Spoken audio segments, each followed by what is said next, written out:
Each week, nearly a dozen movies are released theatrically. 40 films a month, more than 400 a year. That's a plethora of cinema. Too much cinema. You'd have to be an addict to see all that, but don't fret. We've got you covered. This is CinemAddicts.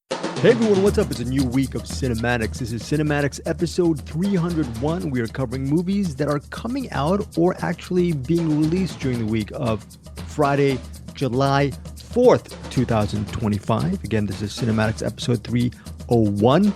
Movies covered this week include Pretty Thing, 40 Acres, Ice Road Vengeance, Heads of State, and also Bruce has a review of this movie called Hot Milk. Hot Milk came out last week, which was June 27th. So Bruce actually got to see that, and he actually has, whether or not he liked, I don't know if he likes milk personally, but does he like hot milk? You're going to get to listen to his review in a few moments. Eric Holmes, co-host of CinemAddicts. How are you, buddy? Oh, not bad. Dealing with some mouth breathers today, but we did have a bit of a trailer drop for Project Hail Mary. And Yes. First of all, called it. It Like the whole last third of that trailer is the thing that I thought they were going to spoil. But it looks like Are you fine with that, the spoiler? I'm fine with it. What the whole reason I wanted people to read the book was so they could get that reveal when they read the book, because it's a great reveal. But after that reveal happens, you still have a whole rest of the book to go. And not that big of a deal. It's just one more reveal that if you watch the trailer or watch the movie before you read the book, you're just not going to get it. But yeah, there was actually like a ton of spoilers in the trailer, but most of the spoilers you would only recognize if you read the book. I saw a thing happen and I'm like, oh, that's because of that thing. Or someone says something that seems innocuous. Oh, okay, so they're going to have that part of the movie. If you haven't read the book and you hear those things, it'd just be like normal conversation or things happening in a trailer. If you're familiar with the book, now you're going to be like, oh, that's a huge spoiler, but out of context, it doesn't mean anything. But What did you think from the scenes you saw? Are you excited? Are you even more excited the way they were handled? Oh yeah. This is gonna be so good. Really?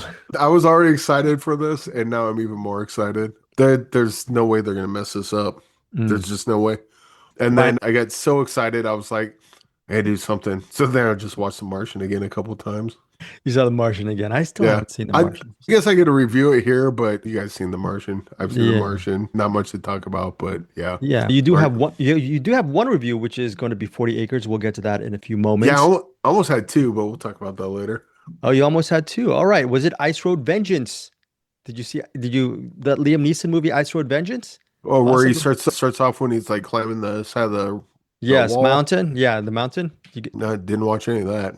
Oh, you did? Oh, No, I don't know. This week was just really weird because we'll talk about it when I get to 40 Acres. But like I saw, and this is just kind of a little tease on what I thought of 40 Acres.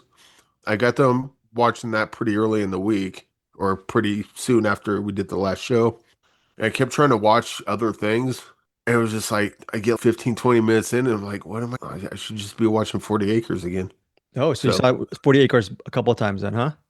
Maybe twice, but yeah, Okay. it was a good one. And so anything else that like came up, I'm like, I can't do it. So you gave a shot to maybe Hot Milk, and you just said no way. No, I didn't try Hot Milk. I tried Pretty Thing, and it was just a Ice Road Vengeance. No, Pretty Thing. I looked at the what do you synopsis. Synopsis. I'm like, I'll wait and see what Bruce thinks of it.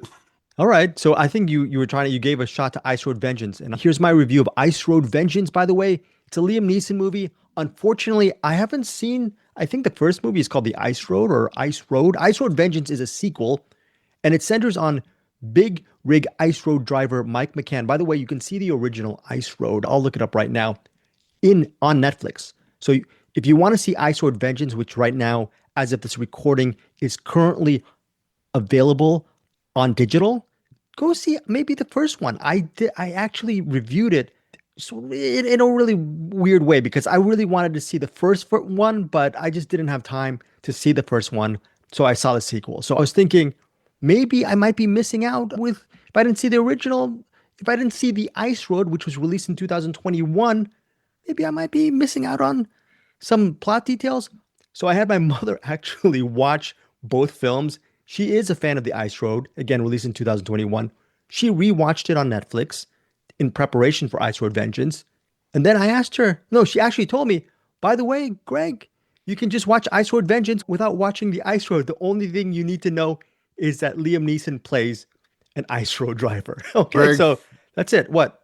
Yeah. I don't know what I'm doing here. You need to have your mom as a co-host because Exactly. she sounds like a wonderful person. In fact, we should just both take a hike and then your mom just takes over the show. All right. So and Mike I'm not even joking. That just sounds like the perfect idea. Yeah, she saw both movies and she did a better job than Eric. Eric gave it maybe 60 seconds and he left. And the good thing is I was able to watch Ice Road Vengeance. And he is right. The first opening moments of Ice Road Vengeance, you have Liam Neeson or maybe a stunt double climbing the face of a mountain. And he's actually using the wires, but he doesn't use the wires within a few moments when the wires don't work. And he decides to free solo it up the mountain. Okay, so after he free solos it, he goes to his therapist, and the therapist said, "Why are you free soloing it? You might be," she's intimating or inferring that he might be living some kind of death wish, or maybe that he doesn't have purpose in his life.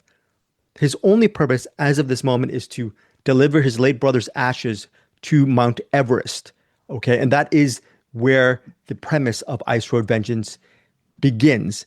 And while he's on a packed tour bus with his tour guide, it's not tour guide, mountain guide, played by Fan Bing, the tour guide and the bus leading to Mount Everest, there is a pit stop where there are ruthless mercenaries, criminals who take over or are actually trying to take over the tour bus because there might be some important people on the bus. I won't go to say, there is a very actually important person on the bus, and his mission, Mike McCann's mission to put his brother's ashes on Mount Everest are actually goes south because now he has to deal with a bunch of criminals and they have their designs on a local village and there's a lot of corruption. There's a dam that's supposed to be built within this village and it might ruin the livelihood of all these people in the area.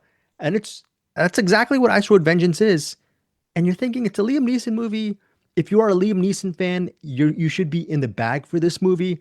What I really loved about Ice Road Vengeance is the characters are pretty memorable. The mountain guide played by Fan Bing, she is a very good character. I like this Mike McCann character from Liam Neeson is actually one of my favorite characters of Neeson. I can't wait to watch The Ice Road. And the actual action sequences where they're on the mountain and he's trying to drive this truck or this bus through dangerous icy roads, I thought would be boring, but it worked out. It absolutely worked out. I was not bored one single second. I thought this would be okay, I'll just watch it. It's a Liam Neeson movie. And I'll forget about it. No, my only regret was I still haven't seen The Ice Road and I'm going to go back and watch The Ice Road. That's how much I liked Ice Road Vengeance. But specifically for this sequel, it delivers on the action.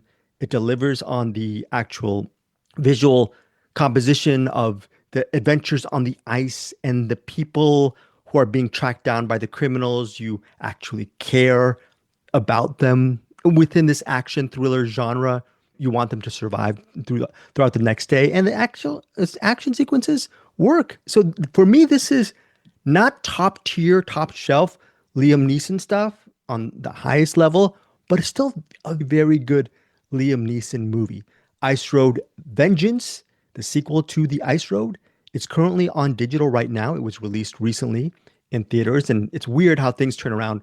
Comes out in theaters one week, and sometimes on that same week, it will be released on theaters and on VOD and digital. But this one, Ice Road Vengeance, I believe was either released last week or a couple of weeks before. And now, as of this week, the week of ending Friday, July 4th, it's available on digital. It's definitely worth a digital purchase via rental or just even purchasing the movie if you're a fan of The Ice Road. My rating for Ice Road Vengeance, 4 stars. Really enjoyed this movie. Again, now available on digital. All right. So that is my review of Ice Road Vengeance. I don't know if you're I thought this would be I thought you were a Liam Neeson guy, but it actually ended up working out, this movie, Eric. Yeah. So. I am. I was just like, again, after watching 40 Acres, I was like, I can't do it. I can't do it. I gotta get some 40 Acres behind me a bit and then I think 40 Acres has pretty much ruined other movies for me this week. All right, Although well, next week we have Push, which is directed by the guy that did The Gin. I started watching a bit of that before we started recording today. Can't talk about that until next week, but okay, stay cool. tuned for next week. I might have another one of those. I might have to watch that one last this week. And by the way, I Sword Vengeance was directed by, and I think co-written but it's directed by Jonathan Hensley. He is the director behind The Punisher, that Thomas Jane movie from the early aughts. He's a very I good. didn't like that movie either. Oh, really? You didn't? I like the Thomas Jane as Punisher. I like him because I like the Punisher as a character. Like I don't root for him because that's not the point of the character, but I think the character is interesting. And I like Thomas Jane as that character, but that movie was like watching paint dry to me. Oh, really? Okay. Yeah. Yeah. I think I did the press junket way back in the day. I enjoyed that movie. I definitely do have to do a rewatch on The Punisher. It certainly had its moments, but Okay. All right, Eric, Lexi Alexander made the Punisher movie that you need to see. It's a Punisher War Journal, right? Okay. Warzone, but yeah. Warzone. Cool. All right, Eric, you got a review of 40 Acres. What is this movie about? And let's hear your review. By the way, 40 Acres, directed and co-written by R.T. Thorne. It hits theaters on July 2nd.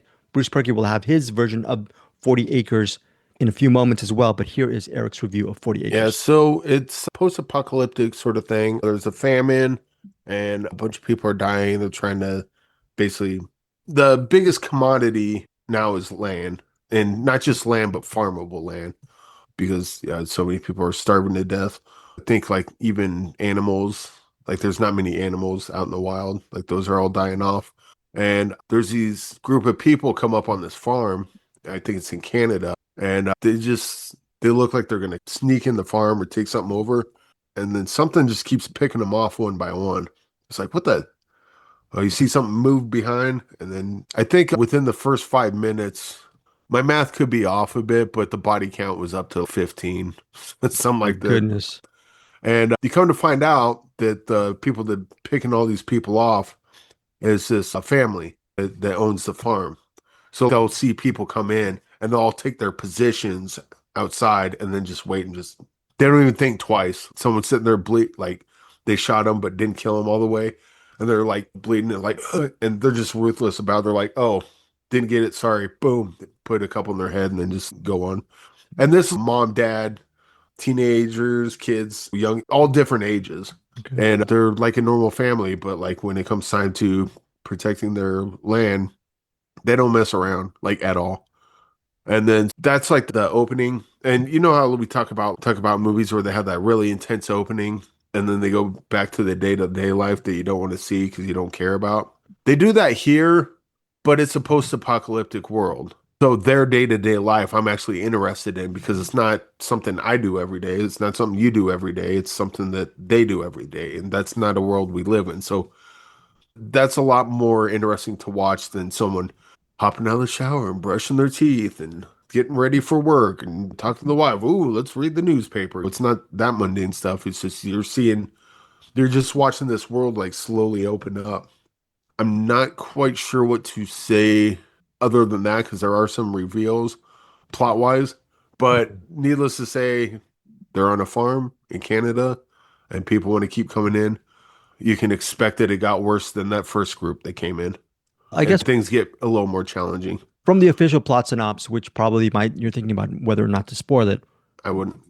You're not going to go. You don't want to say. I'm just saying they're on the farm and the more dangerous people come by than what you saw at the beginning. And I think that's enough. You don't have to delve deeper into that. I don't think. You don't want to say who the person is, who the woman is, what her job was before. No, because all that's intertwined. Like start dealing with who she. Yeah, I guess you could say that. The oldest son, he goes by he keeps seeing this woman like in a nearby lake. If you ever seen Beastmaster, you saw that scene where Dar's like looking at Kira, and I think that's her name. It's been a while since I saw that. But anyway, the oldest son's looking at this woman taking a bath or swimming in the lake or whatever. And then one night he goes, checks the perimeter, and she's up by the fence. And he reluctantly lets her in. So now he's got her tied up in the barn because he knows that if his mom or his dad or any of his siblings see her, we already know how ruthless. They're not even going to ask questions. They're just going to be like, "Pop, what the hell you doing, son?" You know, that sort of thing. They're definitely shoot first and ask questions later. But then that leads up to other stuff that I didn't quite want to talk about. But it also does that Jordan Peele thing. Get Out, it's a Stepford Wives kind of movie, Right. but it's also like about racial tension. This has that same kind of thing. It's got that. It's basically a siege movie, but then within the action, within the plot, it's doing other social kind of. It's got things on its mind that it talks about, and not least of which is the Canadian family is a Black and Native American family.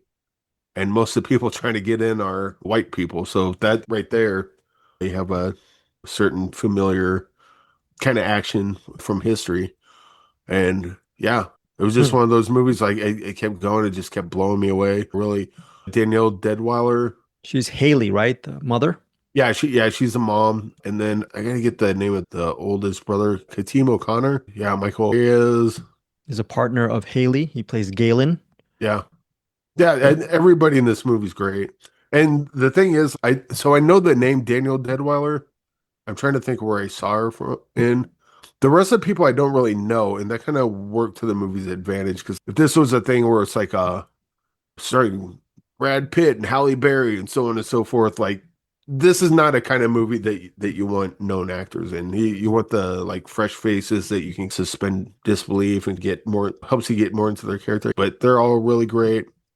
Looks fantastic. Really love the action in it. Love it does get really intense. And it's not a horror movie, but it treads that line pretty close and steps across it more than a couple times. But yeah, 40 Acres, do it to it. This movie's awesome. You might not know the name Danielle Deadwyler, but Eric is wondering where has he seen her from? Possible movies that Eric might have seen her from is The Piano Lesson, which was, I think, released in 2024. That's a Netflix film. Critically acclaimed film. Also, she was in the action movie Carry On, which was on Netflix as well. She played a cop who helps the Edgerton character in Carry On. She had a pretty big role in that one. I didn't see this. I saw the TV glow. That's where I heard the name from. I remember everyone was talking about it, but I hadn't seen that. So that's why I didn't recognize her. Okay. Anyway. All right. Recognize the name, and 40 Acres is great. Cool. It's directed and co-written by R.T. Thorne. It's currently in theaters. It hit theaters on July 2nd. What is your rating on 40 Acres, Eric? I'm debating whether I want to go 5 or 6 on it. 6.9. I think I want to go 6.9. I really like this movie a lot. It's got that, what was that? The A24 movie. It Comes at Night.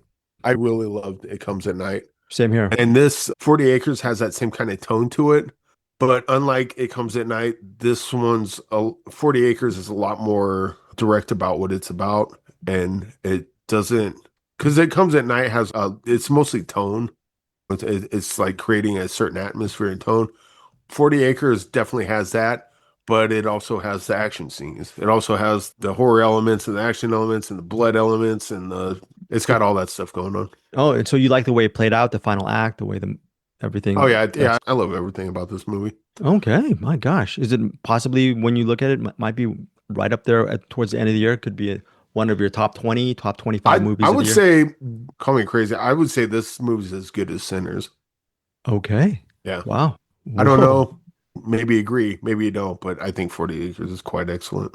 Very good. Okay, so that's a huge recommendation from Eric Holmes this week And now, maybe that explains why I had trouble watching other movies. Imagine the first movie you watch of the week is Sinners. And everything else. Had I seen Ice Road Vengeance before Sinners, I would have been fine with it. But I just watched Sinners. I'm 15 minutes in. I just want to go back and watch that instead. All right, so that is a very good movie. Be wary. 40 Acres ruined other movies for me this week.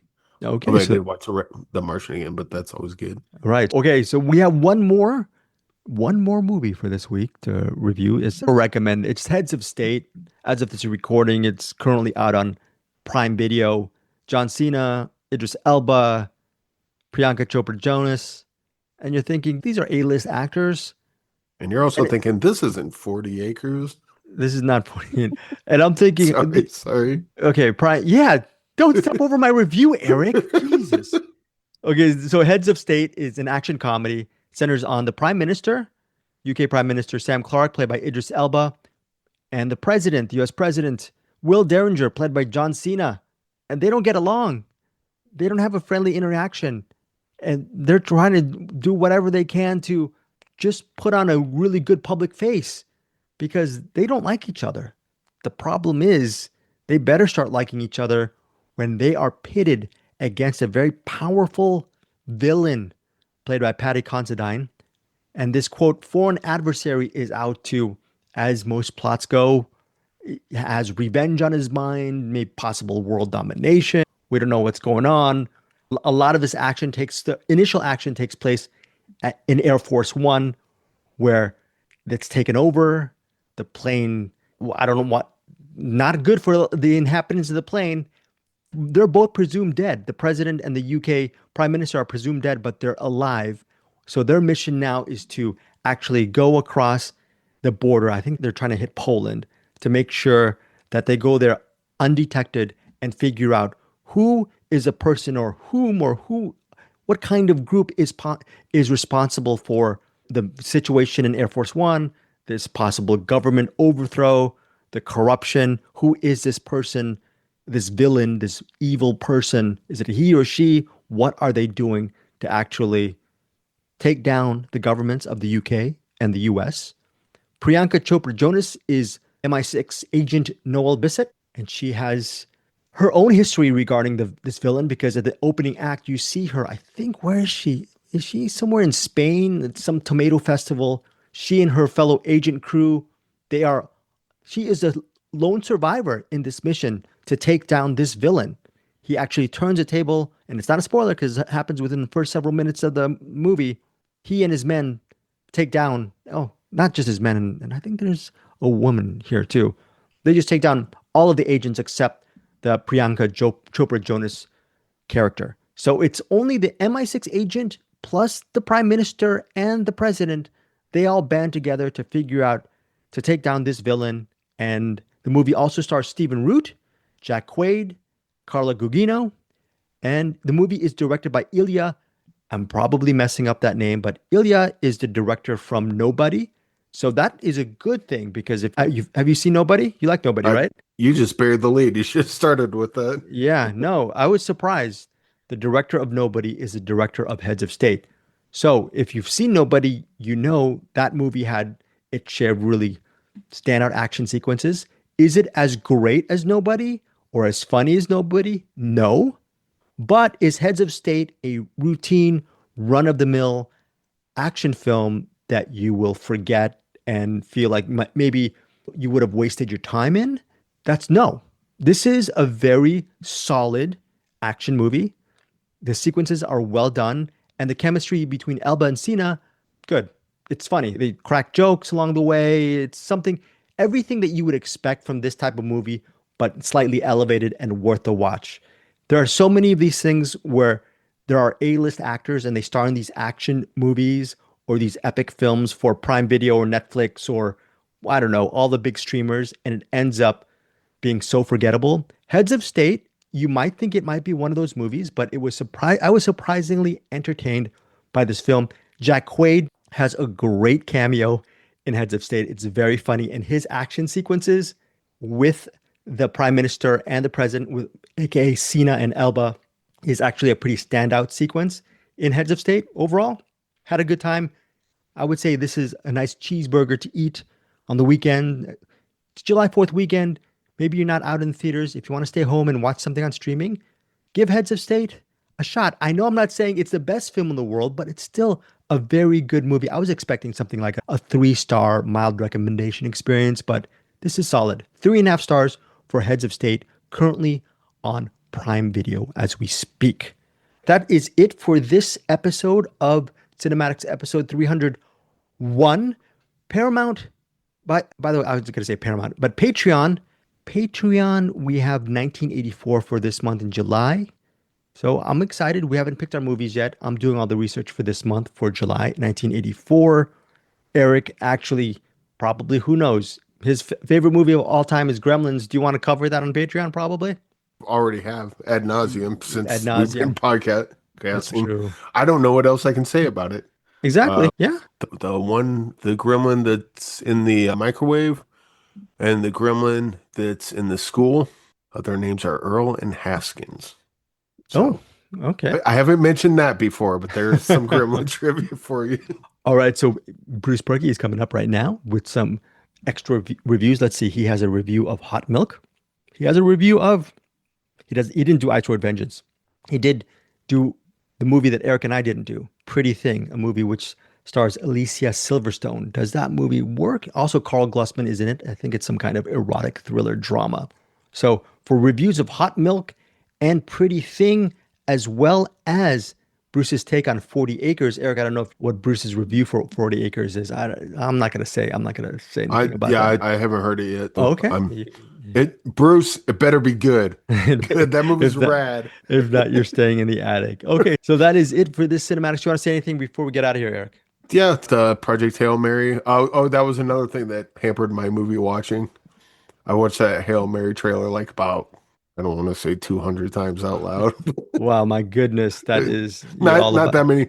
But I'm really excited for next week for Push, because the movie they did previously was The Djinn. We covered that. We love that movie. Yeah, and that in fact, watch The Djinn.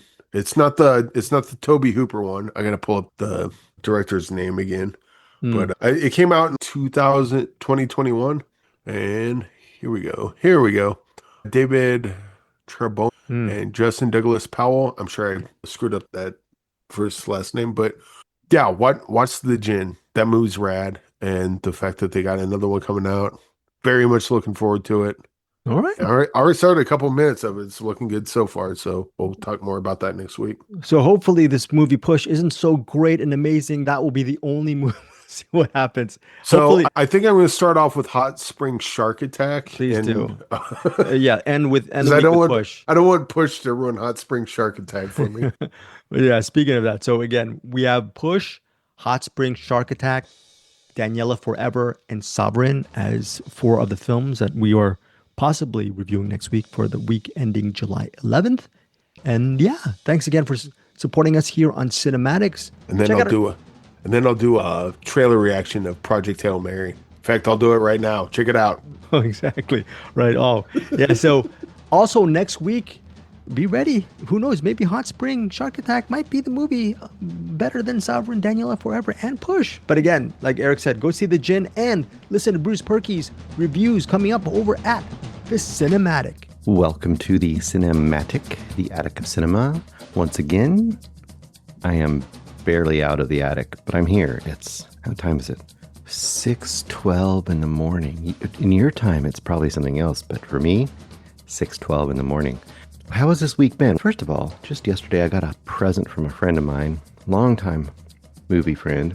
Haven't been in huge contact, but he reconnected with me recently, and he sent me this little baby. All the Haunts Be Ours.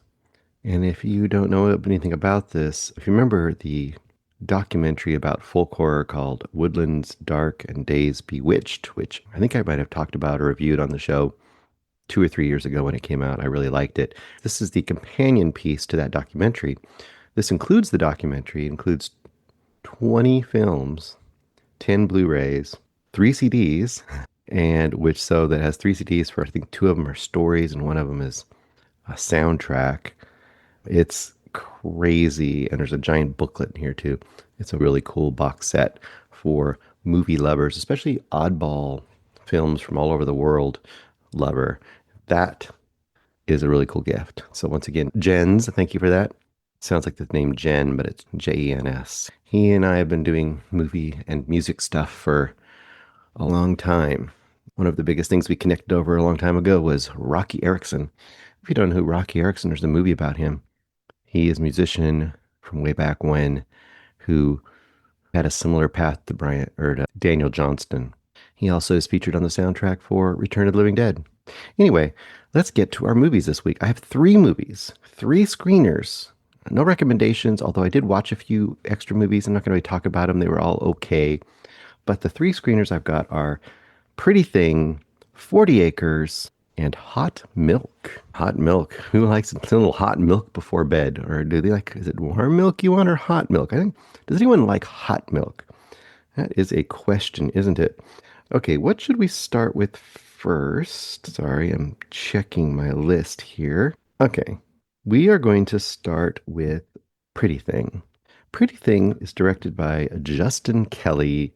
Pretty Thing stars Carl Guzman as Elliot and Alicia Silverstone as Sophie. I don't hear her name that much these days, although she's been in a few things. I think she was in that movie, The Lodge. I think that we could use some more of her. I don't know why. Maybe she's been doing a lot of TV, or maybe she's doing stuff I just don't know about. I did not check her IMDb. I'm sure she's got a ton of credits other than Clueless and what we know her most best for. It's really good grammar, isn't it, Bruce? Yeah, most best. Anyway, so Pretty Thing is basically about this character, Elliot. He is a server guy at a banquet, a server, like he does that kind of thing. Right? They're running around with the white shirt and black pants, and he's probably refilling drinks, and he's running around some kind of a banquet or a catering event, something like that. And anyway, he basically is at one of these events, and his eye is caught by Alicia Silverstone's character, Sophie. Sophie kind of looks back at him. He's much younger. He's, I don't know, it doesn't say his age, probably 20, 19, 20, 21, something like that. And they have a connection, and before you know it, they're having a night of passion. And you kind of get the feeling like the classic quote unquote cougar kind of an idea. You get the idea that he basically is just a fling for her. And you're like, okay, that's going to be it. But obviously, since it's Alicia Silverstone, there must be more to the story than that. There must be some kind of a deal that we don't know about. Yes, very quickly she kind of reconnects with him, and this is going to keep going. It's going to be a torrid affair, maybe. And the next thing she does, so you think about it, she essentially just picks him up at like I said, like a catering event. And the next time they get together, she's, hey, would you like to go to Paris with me? And she's going on a business trip, and she's bringing him along as her boy toy, arm candy, who knows what. So off they go. But they seem to have a genuine connection. And while she's out doing work, he's just running around Paris taking photographs, and he's kind of living the dream, right? And as you might guess with movies like this or stories like this, maybe it's not going to go all just beautiful and they live happily ever after, because you've seen versions of this before. And usually with movies like this, the guy becomes stalkerish. And sure enough, it's like that. So essentially most of the movie is him thinking that they should be together and that they're like basically in love now, and her basically being like, once they get back from Paris, it's like, we had a good time, but I don't know, man. Because they try to go out one more time after she gets back, and he's just taking it very serious, and he's getting intense. And you can tell she's not really that intense about it. She thought it was like, this was fun, but what's going on, dude? And you get a little bit of his home life. He kind of lives with his mom. She's got some mental and emotional issues, and he seems very doting on her. And then, of course, Alicia's character, Sophie, has to be done with him, has to let him go. So the rest of the movie is just, how is this going to play out? Is he going to go crazy on her? Is he going to try to stalk her for real? Is he going to try to kill her? Is she going to have to call the police on him? Is she going to go crazy on him? All these kind of things. Like I said, we've seen movies like this before, versions of this movie, either with either gender, flipped around. In fact, I just reviewed, I think it was last week, Baby Girl, which is a version of this, but only in the sense that the older woman, younger man dynamic. But in that case, of course, it was trying to kind of play with the idea of dominance and submission and gender roles and all that kind of stuff. And even though I didn't think it was totally successful, it was definitely it was entertaining, semi-camp take. This one's trying to take itself as more of a thriller. It's kind of presenting itself as more of a psychological thriller / character study, I guess, maybe. But a lot of it just plays as really, like I said several times, like you've seen it before. It's dealing with a lot of those tropes. And there's some things in this just Everyone's trying really hard, but it just isn't that thrilling. It doesn't feel that satisfying. It doesn't, almost like in Baby Girl, I had the same problem. This also doesn't go far enough. It's going to be, if it's going to be this thriller, obsessive thriller sort of a movie, starting out as an erotic thriller and becoming an obsessive thriller, then you really need to dive in on that third act. And it dips its toe into the thriller aspects and into both of them going off the rails a bit, but it never really fully commits. It almost like it stops when it's getting good. In fact, there's this final moment, which I won't get into, of course, where you see his reaction to something she has done. She's taken some extreme measures, and his reaction to it is pretty psychotic, pretty odd, and shows the nature of his kind of level of obsession with her. And that should have honestly been not the starting point of the movie, but that should have been at least the starting point of the third act, if not the second half of this movie. Him being at that level where you see him at the end of this movie. Whereas that's supposed to be the punchline of the movie. To me, that's the starting gate of the movie where you really want to hit the ground at that point. So unfortunately, this movie failed. Lots of interesting premise stuff. Promise was there for sure. It was fun to see Alicia Silverstone again. But it was too tame on the erotic thriller side, and it was too tame on the obsessive thriller side to be really satisfying on either front. So what am I going to go with this one? Unfortunately, I'm only going to go 2 stars for a pretty thing. It just, the obvious quote that a lot of reviewers get, it just wasn't pretty or whatever. No, it was fine. Oh, I will talk about not being pretty. This is more of a technical thing. This movie is way too dark. And I don't usually comment like, oh, this movie's too dark. This movie's too light. This movie is too dark. It is just like dingy and dark and muddy throughout. If you're going to go for a noir kind of feel, which maybe that's what they were trying to do, although it didn't really seem like they were. If you're trying to go for that, you need to get some shadow work in there or some kind of really interesting way that you're getting everything to make it moody. But this is just like, it was like dingy, neo-digital version of filming. And maybe it was shot on film. I doubt it. Didn't feel like it. All right. That's all I'm going to say about Pretty Thing. Next up, we've got Hot Milk.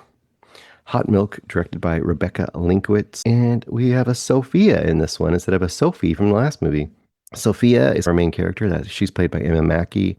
Rose is her mother, played by Fiona Shaw. If you don't know the name Fiona Shaw, you know the face probably. She's been in a billion things. I think recently I saw her in season 2 of Bad Sisters, which is a pretty great series on Apple TV. At least in America, it's on Apple TV. I don't know, maybe somewhere else overseas. Sorry, I got a little coffee to drink. I'll mute. So we got Nurse Julieta, played by Patsy Ferran, and Ingrid, played by Vicky Krieps. Crepes? I never know how to say her name, but I'm going to say Krieps. I think that's right. I know that Greg knows because I think he's a real fan of Vicky Krieps. Before I get into it, this is a subgenre of indie porn. Now, indie porn is Eric's term. I am just hijacking it. Basically, it means usually very artsy, artistic, independent drama. Usually it's very happy to be going at a very slow pace. And the example he always gives is, instead of showing a character going to a door and then cutting to the next scene where they're in another room or in their car or whatever, it'll show the person go through the door and then it will stand there and watch while the door slowly closes all the way shut. And it has this kind of love for nothing happening, which could also be the love for the mood or the tone or the vibe. What do we want to call it? But in Eric's case, and sometimes in my case, it's just a little too happy with doing a little bit of little and a lot of nothing. The subgenre of indie porn that we have here, though, I'm gonna bring this up. I don't think it's ever been, not ever, but I don't think it's ever been coined, and I don't know what to call it exactly. So I'm going to ask your help. But I think when I describe this, you might recognize it. And I think there's this weird subgenre of indie porn that is a beautiful young woman wandering around aimlessly in a beautiful environment, often the Mediterranean for some reason recently, but it could be other places too. So Vicky Krieps is like the queen of these movies. She was in Bergman Island, which I really liked. That one worked for me and Greg, but Eric hated it. But in the Mediterranean, recently we had, what was it? Bonjour Ventura is like the godmother of these movies. People love that movie, but I was growing insane by this movie. It was not working for me. So these movies, if they hit you and the vibe works, they'll be magical usually, because it's like you're just bathed in this environment of this fantastic, beautiful, exotic setting with a beautiful woman just aimlessly wandering about. And usually she's trying to work out some emotional issue or trying to discover who she is or come into her own. It's some kind of a version of that. Hot Milk is one of these movies. What is happening? Rose, the mother, is in a wheelchair and she's in Spain. Oh, yes, Mediterranean coast in Spain. She's in Spain and she's there to work on some chronic bone pain, which has her in a wheelchair. But there's an indication, she talks to this doctor there, and I don't know if it's a specialist or something. You get the feel she's gone there because he's the king of his field for this. But almost the whole time he's doing things like talking to her and almost like counseling and trying to get information about her past. And you get the feeling, and he's trying to get her off a lot of her medications too. So either he's like a culty doctor, like not a real doctor, but this cult medicine guy or like holistic medicine dude, or he believes her problems are actually more psychosomatic than physical. And he's trying to get her to come to terms with them so she can start walking and become a full person in her life again. It's not said overtly, but you get the vibe that's where he's aiming, because he's constantly, it's more like he's having counseling sessions with Rose. Okay, that sounds relatively interesting, right? That's the goal of this movie? Not really. That's the catalyst that puts Sophia here in the Mediterranean. And Sophia, her daughter, is like mid-20s and is obviously a caretaker. You get the feeling she feels stifled. She's just there with her mom, helping her mom do everything because her mom's wheelchair bound. Her mom's demanding too. She always needs her for something, right? So you've got these prolonged sessions with Rose and the doctor, and that gives Sophia an excuse to wander around the Spanish Riviera. I don't know what they call it, the Spanish countryside next to the water. And in that journey, she meets up with Ingrid, played by Vicky Krieps. And Ingrid appears almost like a vision. Sophia's laying on the beach and she looks up and she's blinded by the sun, but she can see the shape of Ingrid as Ingrid like rides by on this horse backlit by the sun. It's a very idealized version, an arrival of Ingrid, like she's this angel. And very quickly, kind of a friendship / romance buds between the two. And most of the movie is Sophia lazing around, trying to come to terms with her parent, Rose, and trying to come to terms with her absent father, who was a Greek guy. And also at the same time, Ingrid is revealing some tragedy and sadness in her past. And that's all that happens for this huge chunk of the movie. And you're by the very end of the movie trying to decide, is Sophia starting to like try to push her mom to try to prove if her mom is or isn't truly paralyzed and unable to walk? And there is some weird thing in here about how I was wondering whether Ingrid is even supposed to be a real human being. Like maybe it's done such an idealized, like bohemian fantasy of this kind of free spirit person that it almost feels like she's just a representative of what Sophia wants her life to be. So she's personified and manifested this lover of Ingrid, and Ingrid maybe doesn't really exist and it's just all in Sophia's head. There's some indication that Sophia is very on the edge, but in the laziest way possible. Anyway, maybe the third act had basically like really dealt with all these things, really come to terms with the issues it's raised in a very slow and subtle way. And it basically comes to a head. It's finally showing the confrontation between Sophia and Rose. And then it just ends. It's one of those movies that ends when you're like, you got to at least solve that problem for you. Instead, it's one of those movies that just goes, what happened? Was it this or was it this? We're not going to tell you. That is not satisfying in a movie like this. Sometimes you can get away with that, but I would say in this movie you can't, because you've asked people to sit the whole 90 whatever minutes it is just kind of wandering around with Sophia, getting to know her a little bit and getting to know Rose a little bit, and you're going to not answer like some of the core questions or at least show some change. Yeah, So this is essentially just becomes a vibe movie because those things never get answered. So you don't really get any character growth, I don't think. Maybe the hint of it. So if you like the vibe, then this might be for you. You might love this movie. I actually was going with the vibe pretty well, but eventually it got to a point where I was like, I need to have more of the vibe with this movie. I need to have something. Something needs to be resolved or occur. There's some hints of some big stuff that just never goes anywhere. And some really heavy-handed symbolic stuff with jellyfish and dogs barking chained up on roofs and embroidery that is either says beloved or beheaded. There's stuff like that where it's okay, if you're going to have all this heavy-handed, like weird symbolism, you need to pay that off in some way. You need to give us something, some other meat on the bone. You can't just draw us a painting of meat and say, you got some meat, because we didn't. So I'm going to go, weirdly, I'm going to go 2.5 stars on this because I really was digging the vibe and it really was beautiful. And I really think Sophia Emma-Mackey and Fiona Shaw are doing some really good work here. And I think that Emma-Mackey is a very like magnetic actor. And I really wanted to know more about her character. So that's really the selling point of this because you're with her a ton of the time. But the story around her just wasn't enough. So 2.5 stars for Hot Milk. The final one I've got this week, a short episode for me because I just really stuck to the screeners. So sorry I don't have extra stuff for you. But now that I got that giant box set, maybe I'll have some extra weirdo movies on the side next week. 40 Acres, directed by R.T. Thorne. A bunch of people in this, but the main characters you got are Haley, played by Danielle Deadwyler. Emmanuel is Kateem O'Connor.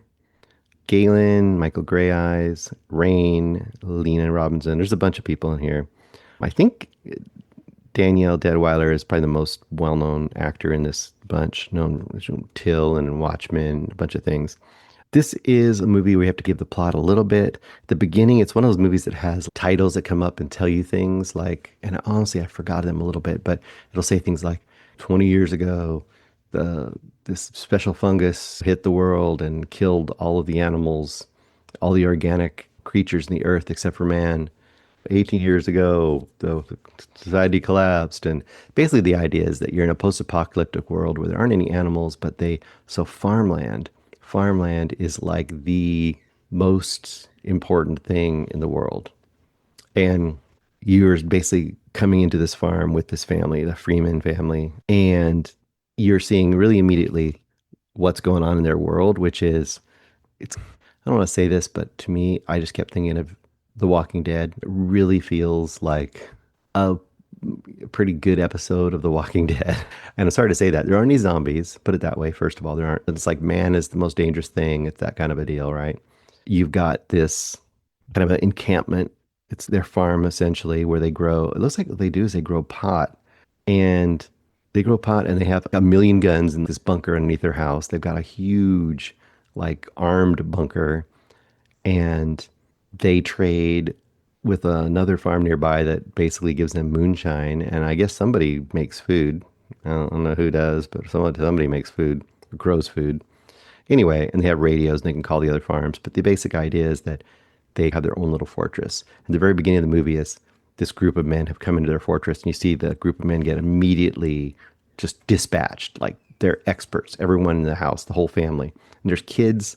There's basically about 6 people. There's the mother, Haley. There's the Galen, they don't say if they're actually together as a romantic couple, but they're together as a unified couple within that world. So it's those 2 adults and then a bunch of their kids. So you've got that situation. You've got the people coming in, invading their encampment. They kill all the people that invade their encampment immediately. And then you see the rules of their world. You kind of watch their day-to-day life a little bit. You see them have to repair the fence. They've got an electrified fence. Like I said, they got a huge armory down in the basement. You see the mother contacting the other groups. They do check-ins. And they're finding out that the other encampments have been attacked and like basically destroyed or disappeared off of the radio map, have been destroyed by an unknown group that seems to be very lethal and very effective. And they're not really sure what's happening and why, but they're trying to figure it out. At the same time, they don't want to leave their encampment because it's dangerous. They don't go out very much fact, they tell the kids, you got to stay. And there's all these rules with the kids and their tough love and attitude because everything out there is deadly. So you end up watching the kind of the oldest son quite a bit in this. And I guess the twist is the oldest son is out one day out nearby their camp looking in the woods and stuff. I forget what his reason of being out there is. I think they're going to, I don't know, scavenge some piece of some vehicle they found or something. And he sees a young woman in the water and he's smitten by her and he's wondering about her. And then a day or two later at night, she shows up on the outside of the fence line injured, and the oldest son takes her in, hides her in the barn, tries to kind of mend her back to health. And of course, that bringing a stranger into their encampment is a number one rule breaking. And that kind of leads to the second half of the movie, which is she is introduced to an element of chaos into their group.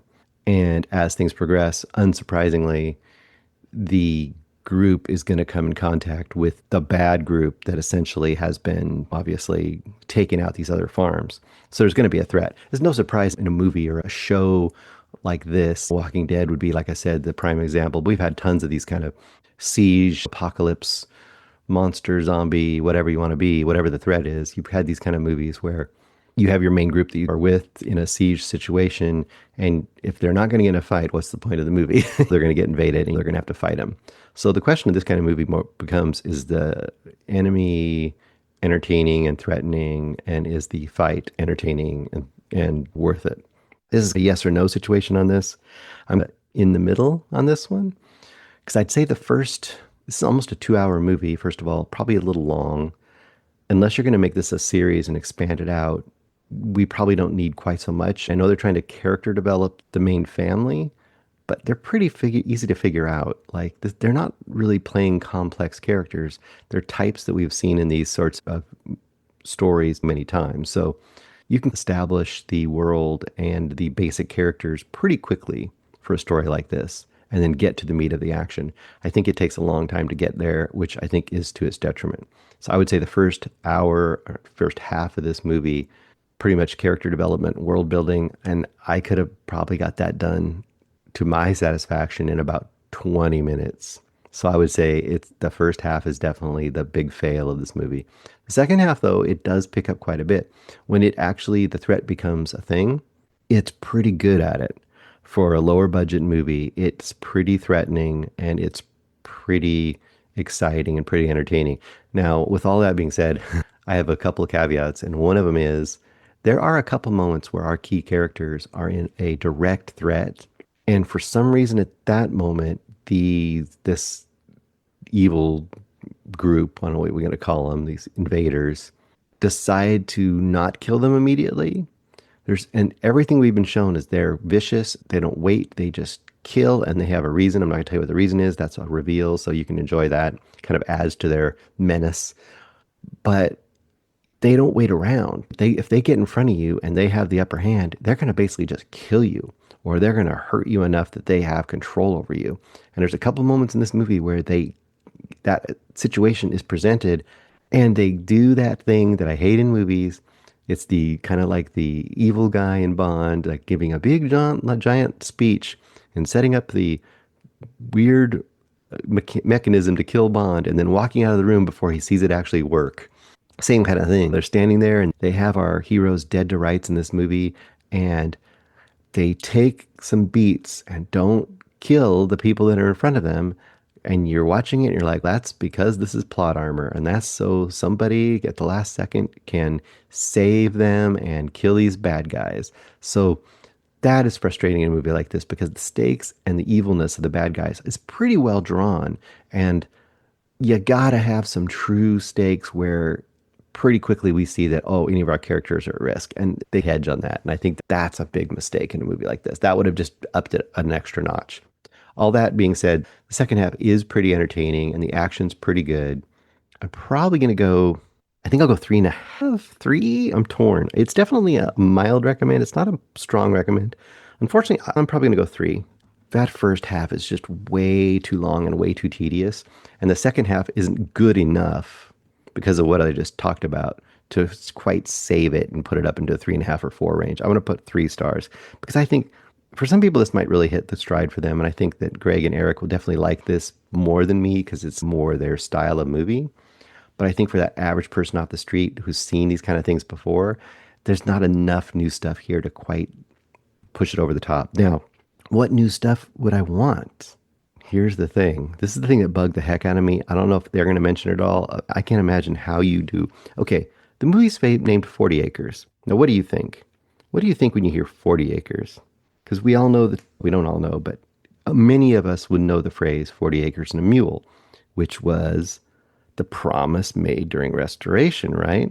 Supposed to give the formerly enslaved Americans, African Americans, were supposed to get 40 acres and a mule as reparation. So you've got this movie where our main cast, our family, our kind of constructed family, you don't quite know all the dynamics, but they all care for each other and they're going to fight and die for each other in this farm.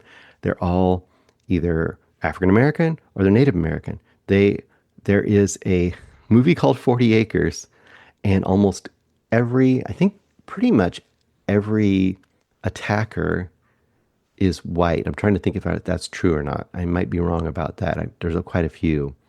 Either way, it's such a charged term to make the title of your movie with the setup that makes you wonder, did this movie really have a lot more political allegory originally? Now, I guess you could really look at a very veiled political allegory here, but this seems to me to be like a straight up like alternate future or something, you know what I mean? Like, why isn't this movie going, I don't know, I'm not rewriting the movie. Was there an uprising of some sort? Did somehow people actually get their reparation and now society is in this crazy post-apocalyptic civil war, and bands of marauding white men are trying to take it back? Now, I know that sounds kind of cheesy and terrible, but you're putting this really charged political, racially vibrant term as the title of your movie, and you're not really using that in any way meaningfully in the movie. And I think that was a mistake. To me, it's like the movie Civil War by Garland, which I really didn't like because it didn't take any sides. And people are like, oh, that's not the point. The point is, how this is just going to happen, how bad America could be. It doesn't matter how we got there. It's just bad. And essentially it just becomes follow the reporters and say war is bad war. And so we know war is bad and terrible. So how do you have this whole thing about the Civil War in America and not discuss the sides of that Civil War and a new Civil War? Same thing here. You have this thing called 40 Acres with this racially charged idea, and you don't really explore it. And it just becomes essentially a Walking Dead-ish post-apocalyptic siege movie. That's great. Just name it something else then. Don't even bring up the idea. Just call it, I don't know what you want to call it, Death Farm or something else terrible. Whatever. I'm going on a big aside, but it did really bother me, and I feel like it was a huge missed opportunity to make this a way more unique and memorable and interesting and audacious movie than it is, which is just an okay movie that's been done in a lot of ways before. So 3 stars for 40 Acres. That's my last movie of the week. Unfortunately, a pretty mediocre week when it comes to screeners. Although I feel like we have some really great weeks coming up and some great movies coming up. Some big releases coming up this summer soon, too. I am very interested with the upcoming Eddington, which is coming out in a couple weeks, because, of course, that's Ari Aster's new movie. From all accounts, it's his most mixed bag of a movie. It sounds like it's a pandemic-based movie, which is often the kiss of death. Like, very few good pandemic-based movies have been made and exist. But I have been wrong about Ari Aster before, and I'm talking about Beau is Afraid, which I know a lot of people did not like, but I kind of love Beau is Afraid. I definitely love, you can see it behind me in my very faded out backdrop. I love Midsummer, and I love Hereditary, and I love Beau is Afraid. I don't think Ari Aster is able to make a terrible movie, in my opinion. So I'd be amazed if it's terrible, and I wouldn't be amazed if it's actually surprisingly great. And this is my claim about Ari Aster. I think Ari Aster is the #1 auteur of this generation. And I know you can list all the other ones you can list. Well, Nolan's, I think, a little too old to consider one of those. You can list Jordan Peele. I think he's doing a really interesting genre work, but I also don't think I think he's more flashy style but I don't think he's really pushing things that well. You can mention, oh, my brain's forgetting it. I'm talking about American auteurs. Now, if you go into Europe, I would say there's other people.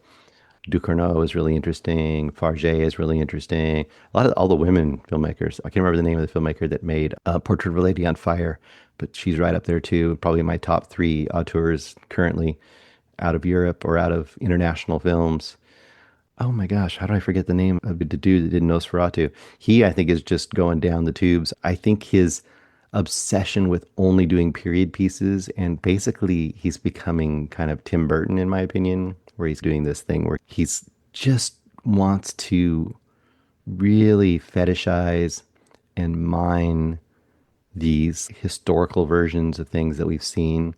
And he's giving them his really technically slick spin, but I think he's losing his way and he's not really making interesting things. And I think his extreme avoidance of the current shows his lack of ability to engage with the real world. Like the really interesting auteurs of whatever time you want to pick are not only doing really great artistic work, but a lot of times they're identifying and examining things in the present day that people don't quite understand how crazy good it is for another 10 or 15 or 20 years.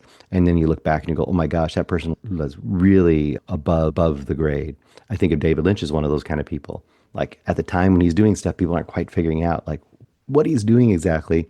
10 or 20 years later, people look back and go, my gosh, that guy was really doing some crazy stuff. Kubrick, of course, you think of them, like what he was doing. I think Ari Aster is on that kind of plane. I really do.